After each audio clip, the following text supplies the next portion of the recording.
Hey guys, Sean Reddy, Keller Williams Reddy Group, Denver Metro, bringing you the latest edition of our Denver Metro Real Estate Market in a Minute, where we take a quick look at 7 high-level statistics that are influencing the Denver Metro market. And we're talking about Adams, Arapahoe, Denver, Douglas, and Jefferson counties all combined here. So we want to compare what October looked like compared to September, and then forecast out what we think is going to happen based on what we're seeing.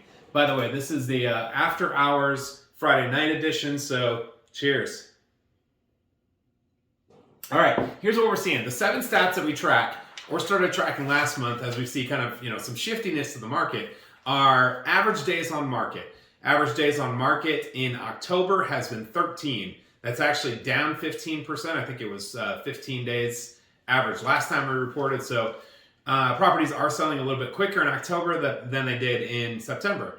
Obviously, great if you are a seller, not so awesome if you're a buyer, because it shows that the properties that are selling at least are picking up a little steam as far as speed to getting under contract. Number of new listings. Number of new listings in October, 5,948 between those 5 counties. So an average of about, 1,200, 1,300 new listings per county in the last month or so. That is actually up 9% over September. So we saw a bump in number of new opportunities. If you are a home buyer, more sellers are coming to market in October. Sign of things to come, we'll see.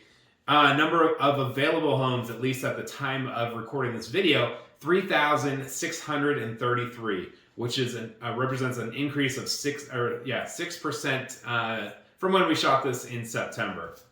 So again, a little bit of good news if you're a buyer. You have more homes to choose from now than you did a month ago.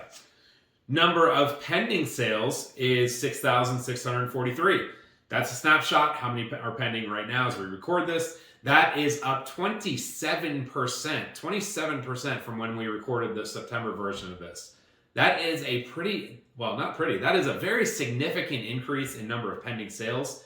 Now, granted, some of the ones that were pending when we recorded this last month might still be under contract now, haven't closed yet, so there could be some, layering or adding on month over month. Yet that does represent a 27% increase from when we shot this last month. Number of closed homes, 5,130. Small 3% bump from last month. So the pending sales that are coming down the chute should likely influence into a higher number of closed sales next month when we record this. Yet time will tell. We will be watching. Number of homes that came to market and came off of the market without successfully selling. We call them expired or canceled listings. 439 last month.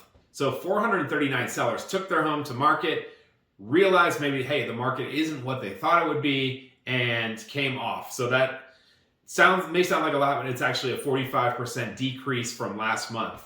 So we saw a ton last month, and quite frankly, we're kind of, looking at it as, oh man, what's coming down the pipe here? Yet they kind of retracted a little bit.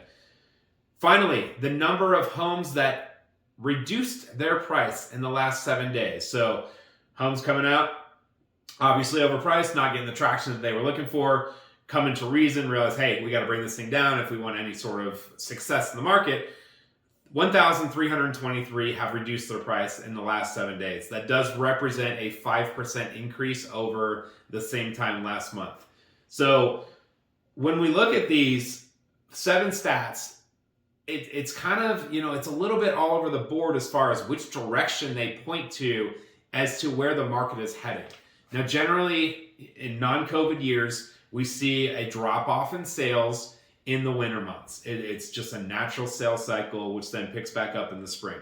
So we could be seeing a little bit of an element of that normally at this time of year. However, pendings are up, closed sales are up, new listings are up, which, when the listing count goes up, as long as the demand's there, that means the number of sales are going to go up too. So time will tell. We're going to keep watching. We're going to keep reporting to you. And if you have any questions, obviously, you can probably tell I geek out over this stuff. Happy to go through it at a deeper level with your home, with your neighborhood. You just let me know what numbers you're looking for, and we will dive into that together. Again, I'm Sean Reddy, Keller Williams Reddy Group, and this has been the October edition of our Denver Metro Market in a Minute. Take care.